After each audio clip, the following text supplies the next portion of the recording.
मैं भी देख रहा हूँ लगातार बहुत सारे लोग वीडियोस बना रहे हैं कि एमपी टेट को लेकर के महा घोटाला है तो तय है। तो मैप आईटी ये इंस्टॉलमेंट जो दे रही है ना, छटाक छटाक भर करके पहले शुरुआत में तो बोल दी, क्लीन चिट दे दी। अब अचानक इनको याद आया क्या, नहीं नहीं घोटाला हुआ है। सच्चाई क्या है सुन लो अच्छे से। हाई कोर्ट में मैटर है, हाई कोर्ट में हमने डिमांड की है। क्या हुआ क्या इसमें, हाई कोर्ट में मैटर गया तो इनके जो सरकारी वकील साहब ने बोला कि भाई कॉपी क्या है, तो इनको कॉपी दी गई है 5 तारीख को। क्या ऐसा हुआ कि 5 तारीख को इनको कॉपी दी गई। और कॉपी में साफ साफ शब्दों में ये कहा गया कि सुनो भाई, हमारे जो हम चाहते हैं इसमें सीबीआई जांच हो और जितने भी व्यक्ति रिस्पॉन्सिबल के खिलाफ एफआईआर हो और पूरे के पूरे सिस्टम को पकड़ा जाए। तो चूंकि उनको पता है कि जब न्यायालय में न्यायपालिका में चीजें पहुंचेंगी तो उस पर कुछ ना कुछ गंभीरता होगी। अब सरकार क्या सोच रही है कि ये इस भर्ती परीक्षा को हम ही निरस्त कर दें। नहीं समझ रहे, तो मैप आईटी ने जानबूझ करके क्या किया, ठीक है, कि हम क्या करें, हम बता दें कि नहीं नहीं घोटाला हुआ है। आज इसने स्वीकार किया कि बाहर से सॉल्वर जो जुड़े हुए थे, ठीक है, बाहर से सॉल्वर जुड़े थे और वो क्या कर रहे थे, बाहर से सॉल्व कर रहे थे, इंटरनेट में घुस करके सॉल्व कर रहे थे। ये क्या बात हुई आप लोग, ठीक है, ठीक है। तो बस समझ नहीं आता है, मतलब आज की पूरी खबर आप सुनेंगे तो बहुत इंटरेस्टिंग लगेगी आपको। बताता हूं रुको आपको। और यही सारी चीज हमने कहां दी है, हाई कोर्ट में दी है। ये डर रहे हैं, ये डर रहे हैं कि अगर जुडिशियल इंक्वायरी हुई तो सब निपट जाएंगे। ये डर रहे हैं सीबीआई इंक्वायरी हुई तो निपट जाएंगे। ये डर रहे हैं कि अगर, क्योंकि सीबीआई कुछ भले ही बीजेपी की सरकार है लेकिन सीबीआई कुछ ना कुछ तो देगी।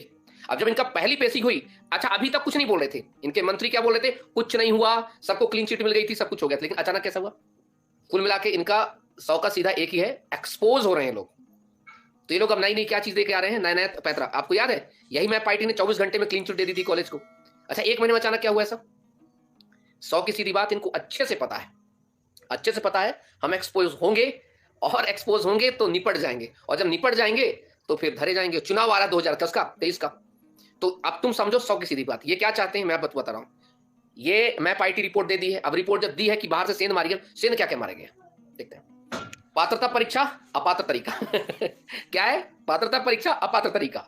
खुलासा, एमपी शिक्षक पात्रता परीक्षा में घर बैठे हल हो गए पर्चे। अब बात समझाई। उस दिन मैं इतना कह रहा था तो कुछ लोग मेरे खिलाफ हो गए थे। क्या बोले थे आप लोग, सर आप जो है क्यों भर्ती परीक्षा को पीछे पड़े, निरस्त कराने पीछे पड़े। दद्दा, मैं तुम्हें उस दिन बताया था कि पेपर घर में बैठ के चल रहा था, ठीक है, घर में बैठ के पेपर चल रहा था। ये मैप आईटी को आज पता चला ना।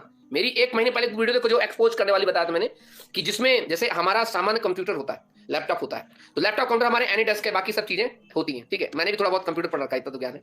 तो कोई भी एग्जाम सिस्टम होता है, जो एग्जाम सिस्टम होता है उसकी कंट्रोलिंग होती है कहां से, व्यापम के कंट्रोलर से। अब सुनो पूरी बात। पहले कॉलेज बुक किए जाते हैं, कॉलेज बुक करने के बाद जितने कॉलेज में जो भी कंप्यूटर सेट किए जाते हैं उसके एक सिस्टम से जोड़ा जाता है।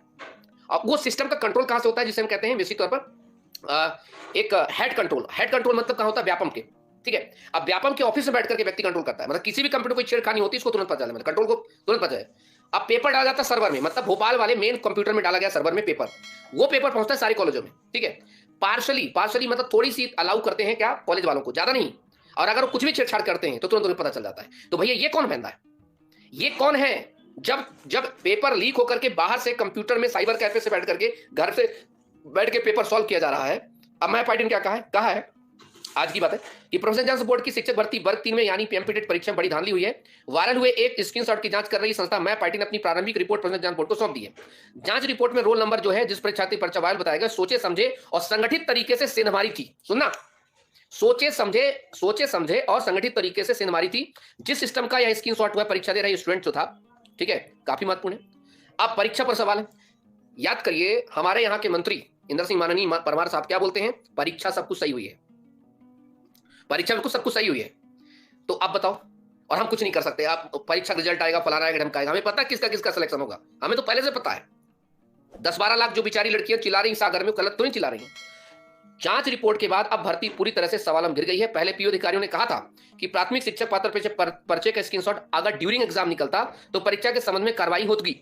हालांकि इस अधिकारी इस रिपोर्ट का परीक्षण कराने की बात करें, अभी क्या हम बात करें। अच्छा, ग्वालियर के छात्र को ट्रेन में मिला था लीक पर्चा, आपको पता 100% पे पर्चा लो लीक किया गया था, वही स्क्रीनशॉट की। और बड़ी बात तो यह है कि मैप आईटी की जांच दे दी गई है, और जब मैप अपनी रिपोर्ट दे दी है तो क्या होगा। अब सुनो, एग्जाम दे रहे स्टूडेंट का सिस्टम रिमोट एक्सेस पर आ गया। रिमोट एक्सेस का मतलब क्या है, जैसे मान लीजिए आप मेरे कंप्यूटर बात कर रहे हैं, तो यहां से एक एप्लीकेशन लगा है किसी और के साथ, मतलब यहां मेरे जो एप्लीकेशन में, मेरे जो लैपटॉप में, मेरे जो कंप्यूटर सिस्टम चल रहा है वो किसी और को चल रहा है। और रिमोट कंट्रोल का मतलब मैं सिर्फ चुपचाप बैठा हूं, यहां वहां देख रहा हूं, और कोई और जो है पेस्ट को सॉल्व कर रहा है। आप समझ बात को।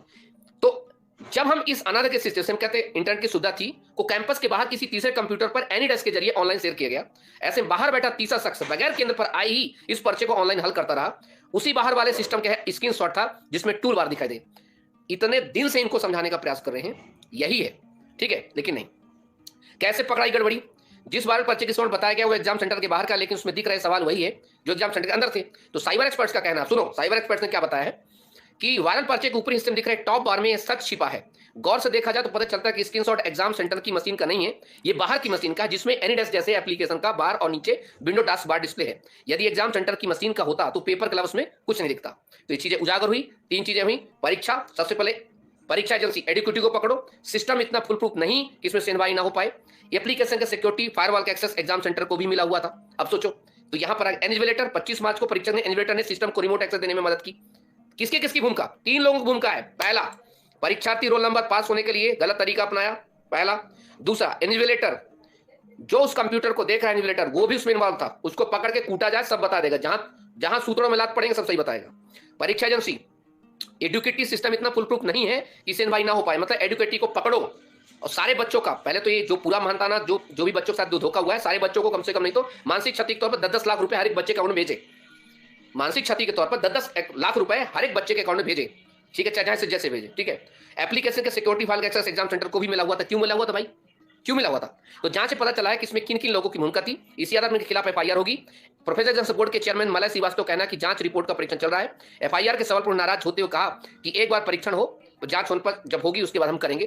तो ये कुल मिलाकर के यहाँ पर एनिवेलेटर, परीक्षा ऑपरेशन का काम के कंपनी एडुकेटी, सबकी मिली भगत उजागर हुई है। साथ ही ये भी बताया गया कि परीक्षा संचालक करने वाले एजेंसी के सिक्योरिटी फायरवॉल भी इतनी बड़ी परीक्षा के मुरीद है। तो ये काफी महत्वपूर्ण है, याद रखिएगा। आप लोग मुझे धन्यवाद कह रहे हैं, सर धन्यवाद इस वेब उजागर करने के लिए। इसकी सच्चाई कुछ और है। सच्चाई ये है, सबको पता है कि अगर फंसेगी सरकारें और सरकार के कुछ लोग फंस गए तो पूरी सरकार बदनाम हो जाएगी। अब मेरे समझ नहीं आ रहा कि ये विपक्ष अभी बैठा क्यों है। इनको तो अब इस वक्त इनको पूरा भूचाल मचा देना चाहिए। सिर्फ हमें भर्ती निरस्त होने से क्या मिलेगा? हमें भर्ती निरस्त होने से ये जो लोग अरबों रुपए घोटाला करके कमा लिए, इनको कौन पकड़े? इनको पकड़ना जरूरी है। इनको पकड़ना इसलिए जरूरी है क्योंकि जब तक हम इसको पकड़ेंगे नहीं तब तक हम अपने मध्य प्रदेश को सही सिस्टम फुल प्रूफ नहीं कर पाएंगे। क्योंकि समाज में वायरस घूम रहे हैं, चारों तरफ घूम रहे हैं लोग, पूरा पर्चा लेके घूम रहे हैं लोग कि जैसे कोई भर्ती आती है पूरी परीक्षा सिस्टम को सेंध कर रहे हैं आप लोग। दीमक है साहब, दीमक। ये हमारे देश प्रदेश को, युवाओं को बर्बाद कर रहे हैं, मेरिट को बर्बाद कर रहे हैं। आप लोग इतने सालों से जो मेहनत कर रहे हो ना, आप लोग बैठे रहोगे, महा घोटाला नहीं, बड़ा बड़ा घोटाला है। हम लोगों को इसकी तह तक पहुंचना है। और तह तक इसलिए आपने देखा होगा हम लोगों ने जो हाई कोर्ट में डिमांड की है, सबसे पहली डिमांड है कि सीबीआई जांच होनी चाहिए निष्पक्ष तौर पर, क्योंकि जब तक वो नहीं होगी तब तक मजा नहीं आएगा। आरटीआई लगाओ, आरटीआई लगाइए, मैप आईटी से रिपोर्ट मांगिए। आरटीआई लगाइएगा कि मैप आईटी की रिपोर्ट हमें देने का कष्ट करें, मैप आईटी रिपोर्ट हमें प्रदान करें। तो जो रिपोर्ट बनी है वो सारी रिपोर्ट हम निकालेंगे, वो रिपोर्ट को हाईकोर्ट में पुट करेंगे, ठीक है। जो भोपाल के लोग हैं आरटीआई लगाओ, ठीक है दोस्त। तो फिर चलते हैं, अपना सब लोग ध्यान रखिए, टाइम हो गया है।